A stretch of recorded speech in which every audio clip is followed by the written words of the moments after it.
We're going to find out how the Minority Leader, Congressman Steve Scalise, feels about 0% inflation. Congressman, were you surprised the president actually read that from a sheet, 0%?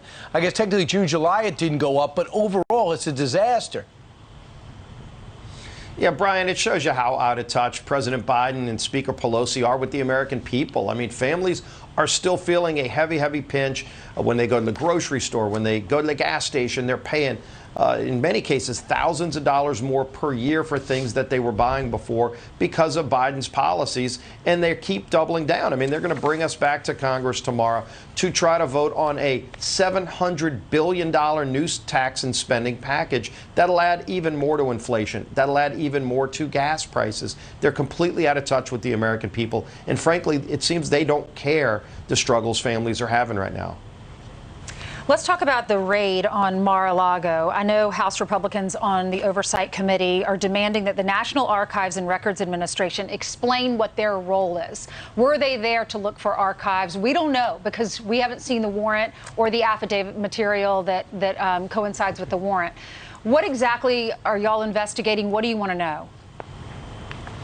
Well, the first thing we want to do is ensure that records are preserved because, you know, the silence is deafening from justice. The fact that they've taken this unprecedented step, weaponizing federal agencies to go after political opponents, and then not even explaining to the American people what they were doing, not even letting the attorneys be there for President Trump, by all accounts, when they were in his house.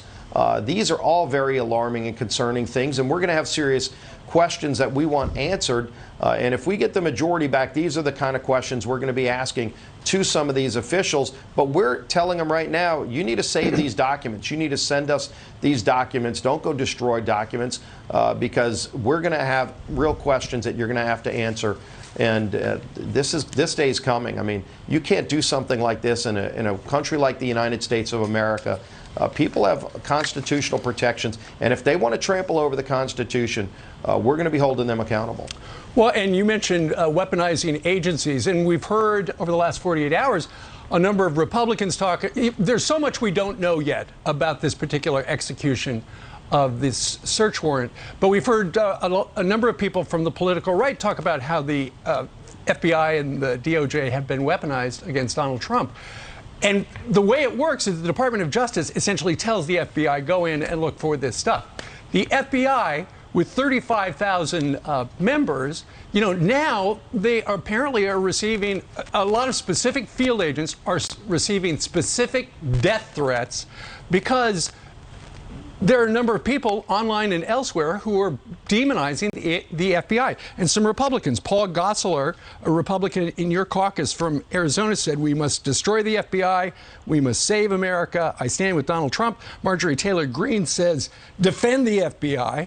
I'm just curious, whatever happened to the Republican Party backing the blue, and in particular the 35 members of law enforcement, federal law enforcement at the FBI? Yeah, and frankly, we're very strong supporters of law enforcement, and it concerns everybody if you see some agents go rogue, and if you see an agency that doesn't have the right checks and balances at the top. This is coming Steve, from the top. Who went rogue? They were following a search warrant. We want to find that out. We want to find that out, and that's why we're asking these questions. Because, you know, there were reports yesterday that Merrick Garland said he didn't even know about this raid. I don't know if anybody believes that, but he should be asked under oath if he knew about the raid prior to it happening. He hasn't answered that question. Why hasn't he held a press conference? Why won't President Biden talk about this to the press? And is it related to Scott Perry? That is deafening right now, that silence. And is it related to Scott Perry having his phone taken away by FBI agents who came to his house and said, just give it to me, where he was located? They just took his phone. On a vacation. Right. All right, so the big thing you were referring to... These are all things that are concerning. And, oh, by the way, then they want to add 87,000 more IRS agents at this same time that they're weaponizing other agencies. Well, Steve, why not wait a week or so until we know more about this search warrant, then, you know, immediately, you know, rush to judgment and say, yeah, the FBI, they're crazy? No, we're asking questions right now that no one's answering. We're not hearing the FBI answer any of these questions. We're not hearing justice. And we're sure not hearing the White House answer these questions. All you're seeing is deflection. They get on a plane and fly away as if it's some party to celebrate. This is an unprecedented action that's been taken against a former president. And look, you know, they have made it clear they don't like Donald Trump from the day he ran for president. This isn't how you settle it. You settle it at the ballot box. You don't use federal agencies to go after people that you disagree with. And that's what's alarming. Again, I think a lot of people in America want these questions answered, and right now the silence is deafening. We do need a lot of hearing. We do need a lot of answers. You're absolutely right. All right, this week, tomorrow, we're going to find out if the Deficit Reduction Act, which is not deficit reduction. I hate playing into it. Inflation Reduction Act, because it's not, I mean, they're not even, nobody thinks it's going to touch inflation. $369 billion worth of green energy. Is there any sense that there are defectors among the four? You need about 4 defectors in order to make this thing fail. Any sense that 4 Democrats are going to jump to the other side and not vote for this? You're not hearing anything right now, but I think people need to get engaged right now and pick up the phone and call their members of Congress. If you've got a member of Congress that is indicating they might vote for it, that hasn't said they're against it, look, I whipped against this bill to make sure we knew where all Republicans are, and I think you're going to see 0 Republicans vote for it. But frankly, there ought to be at least 4 Democrats that vote against it. But right now, not one has said they will. So if you're represented by a Democrat in Congress, he's about to vote for more than doubling the size of the IRS to go after you. This isn't to go after rich people. It's to go after lower and middle income people. The numbers back it up from what they're sending out. They're going to spend hundreds of billions in new taxes, including new taxes on energy. If you don't think you're paying enough for gas today, wait till they add billions more in new taxes on energy. So when you try to cool your home in the summer or when you try to fill up your car, it's going to cost even more. Does anybody want that? And by the way, anyone who thinks it's going to lower the deficit, that's the biggest misnomer. It's going to increase inflation and increase the deficit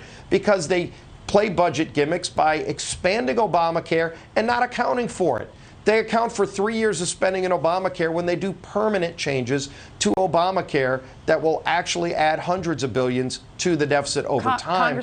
They're not telling anybody that. Congressman, when I was walking into work this morning, one of the police officers is really worried about the IRS with this audit and how many agents they're going to hire with us. He was asking, he said, if Republicans take over in November, will they be able to reverse this? We're going to be working to reverse all of this, but recognize, we need to get the Senate as well. Joe Biden's still in the White House, but we're going to be moving bills out of the House that take this money away. Look at what they're doing with the IRS agents. Again, 87,000 new IRS agents.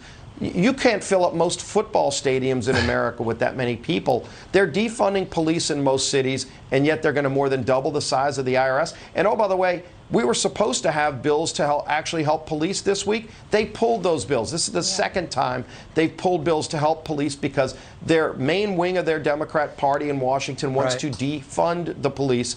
And in fact, they're pushing right now to defund the police even more. And that's why they pulled the pro-police bills. Nancy Pelosi canceled those bills because she said she wants are. to focus on this Inflation Reduction Act. Yeah, Cori Bush is one of them.